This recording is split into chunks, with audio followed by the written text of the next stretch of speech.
You're watching Totally True Crime. Totally True Crime. Today's case centres around a bright young woman called Ashley Young.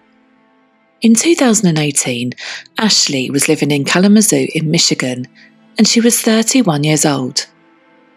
In her pictures, she's got long, shiny dark hair, wide, bright eyes, and an even wider smile. She attended a local community college whilst also working in a bank's call centre. She was the type of girl who had many friends from all walks of life and seemingly didn't cast judgment upon them if they'd stepped onto the wrong side of the law.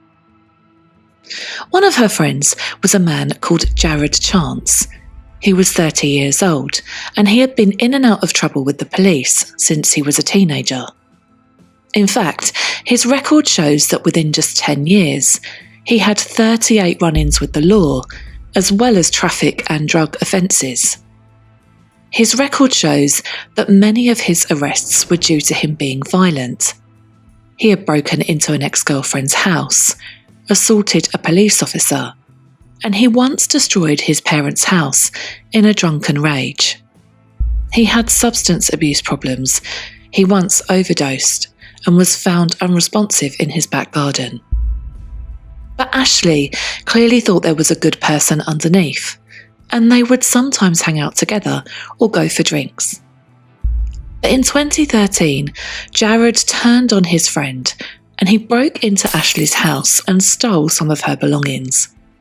She knew it was him, and for around 4 years they had no communication.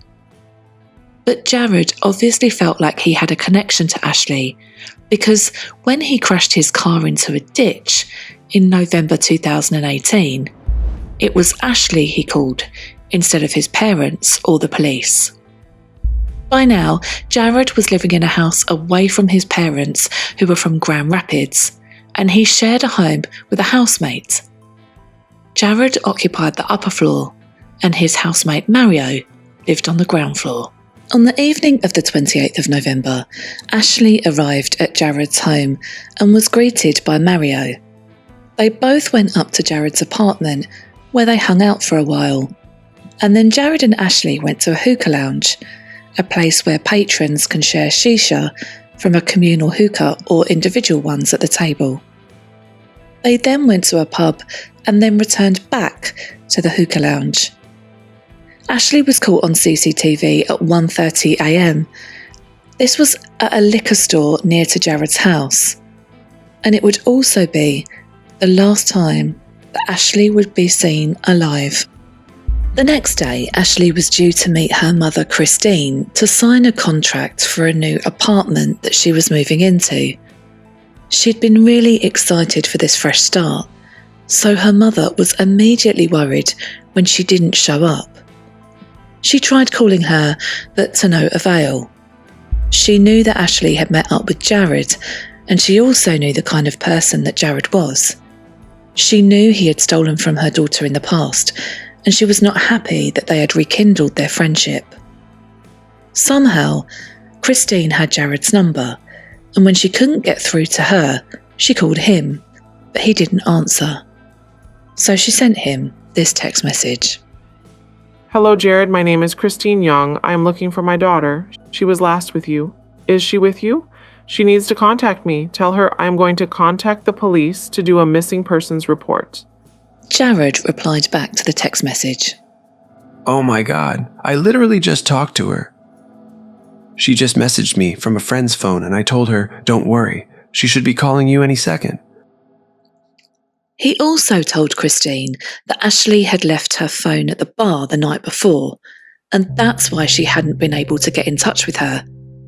He said that Ashley was going to get her phone and then going to meet her mother. He then also said that Ashley hadn't actually been with him the previous night, and that she'd gone off with a friend of his called Demetrius Taylor. And he gave Christine Demetrius's phone number. He then texted Demetrius himself and told him to go along with the story, that he had been with Ashley and that she'd just left. But when Christine called Demetrius, he did not go along with the story. It was then that Christina's fears for her daughter heightened. She filed a missing persons report, but not trusting them to spring into action straight away, she decided that she needed to become the investigator herself. This was a mum on a mission to find her daughter. She went to the pub that Ashley and Jared had been to the night before, and she asked the manager for the CCTV footage. She managed to spot Ashley for a brief moment on the footage, and she started to piece together her last known movements.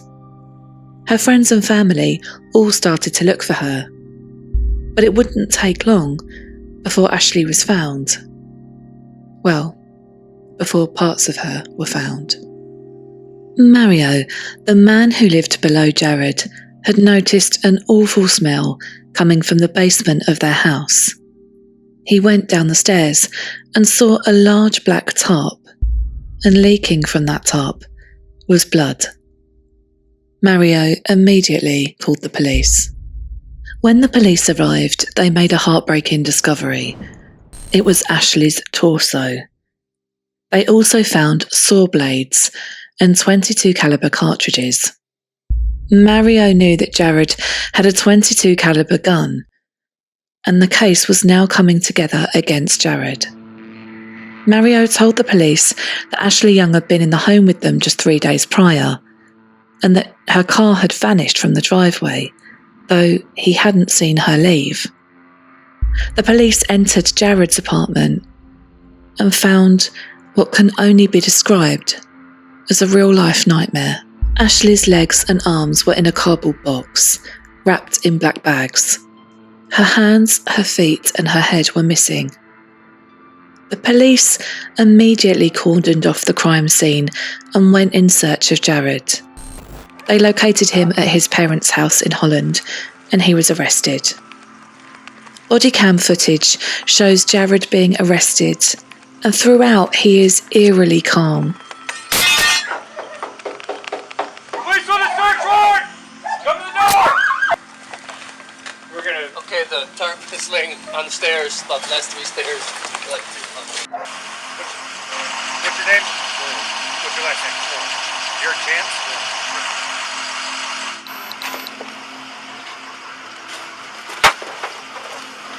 Putting the seatbelt around you, alright?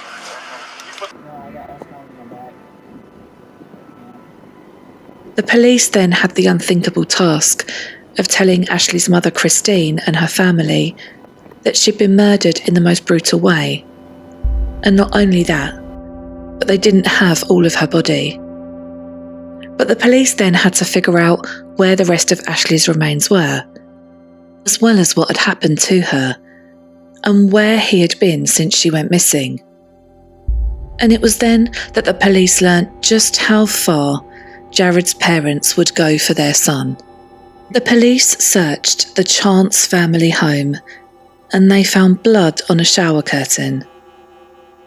They found Ashley's blood in their car, and under their couch was a saw with some of Ashley's body tissue still on it. And it was then obvious that Jared's family were complicit in the mutilation or the hiding of Ashley's body. On the 1st of December, 2 days after Ashley's murder, Jared's parents and his brother Conrad made the trip from their home in Holland to Grand Rapids, which is a 30-minute car ride away. When they arrived, they loaded the car with things from the apartment and then drove to Ashley's car, picked up some more things from inside her car, and then drove to the local Costco. They then went back to their family home. Some of Ashley's remains were in those boxes in the car.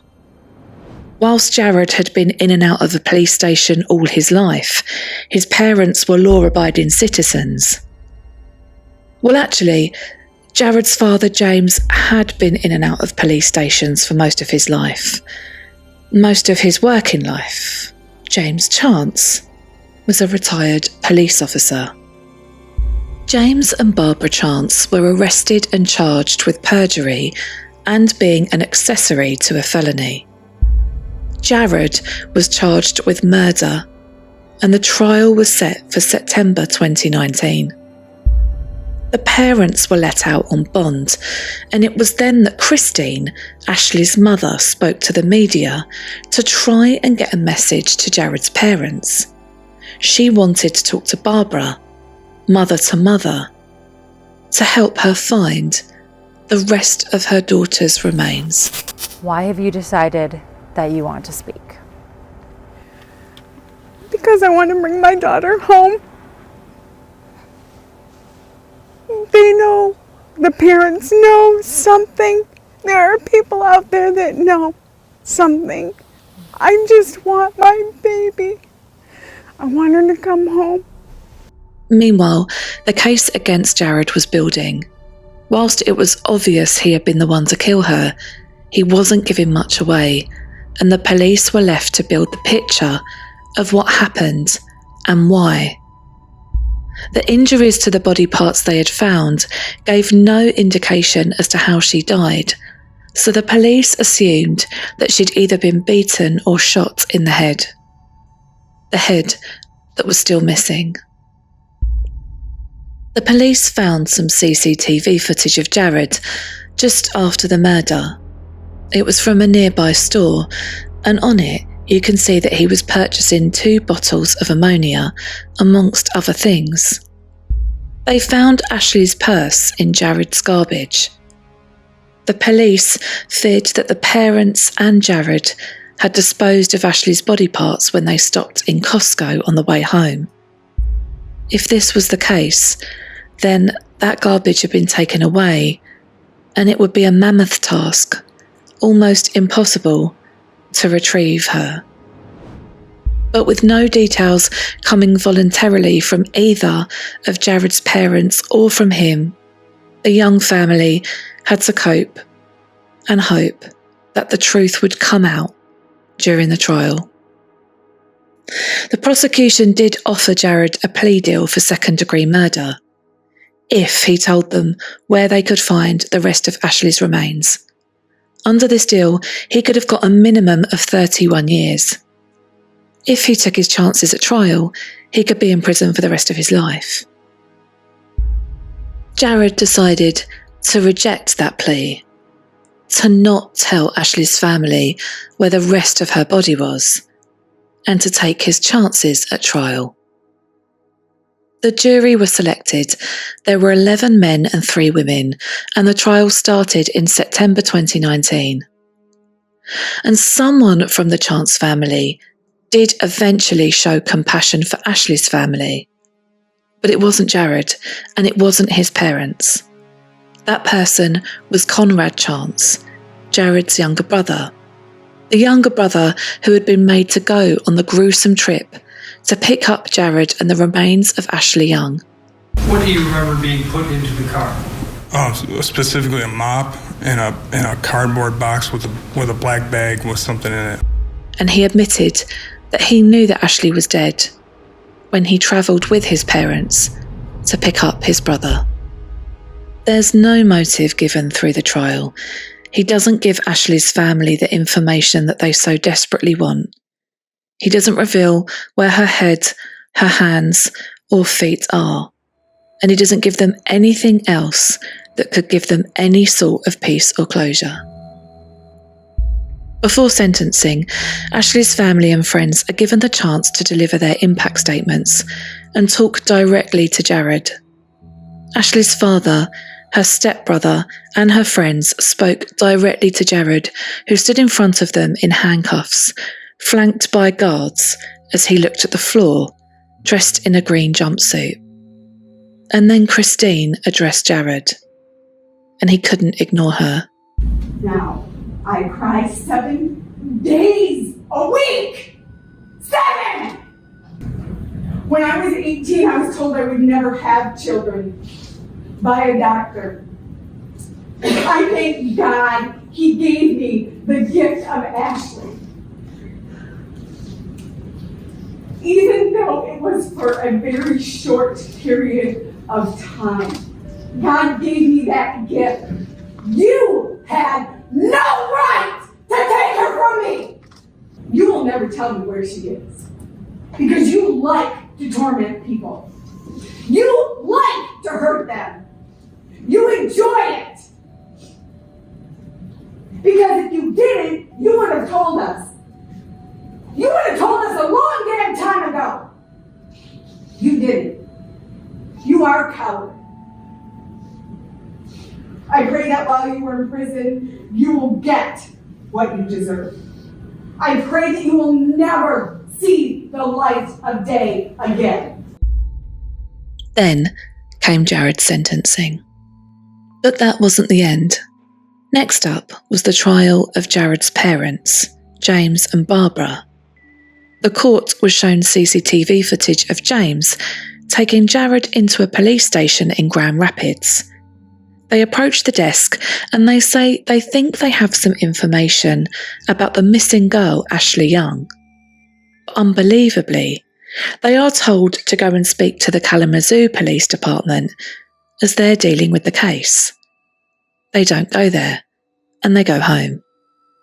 Because of the COVID pandemic, the impact statements were filmed via Zoom. I pray every night that you are tormented by everything that you and your wife and Conrad and Jared have done. And what your son done was atrocious. I was born and raised on the farm. We killed our cattle and sheep, and I know what's involved. And I know he's an animal, and you're not far off it. Barbara was sentenced to 45 days in prison. James was sentenced to 1 month. Thankfully, Jared Chance will never live a day outside of a prison cell again. Thank you for watching. If you found this video interesting, please subscribe for more weekly true crime videos like this. You've been watching Totally True Crime.